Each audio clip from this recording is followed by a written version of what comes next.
Hi guys, welcome to Richard Cabile YouTube channel. In today's video, I will teach you how to enable or disable auto spell check on Samsung Galaxy A02 keyboard. And okay guys, but before we start, kindly subscribe to my YouTube channel by pressing the subscribe button and the bell to notify you if I have new videos. Okay guys, let's start. So okay guys, all you have to do is go to setting. In Settings, scroll down and go to General Management. In General Management, go to Samsung Keyboard Settings. In Samsung Keyboard, go to Smart Typing. In Smart Typing, you can see the Auto Spell Check. Okay, tap this.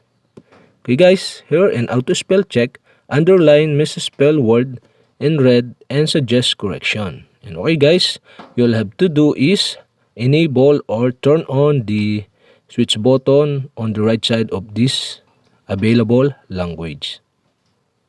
And that's it. We have successfully enabled the auto spell check. Okay, we can view if this enable.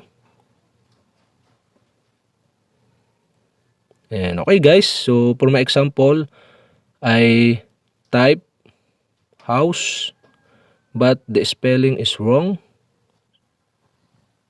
And okay, you can see the red line of the message. If you can see the red line, meaning the spell is wrong. So okay, to correct this, you'll have to do is tap the message and you can see the pop-up suggesting correct spelling. So okay, for my example, I type or I message the house and that's it.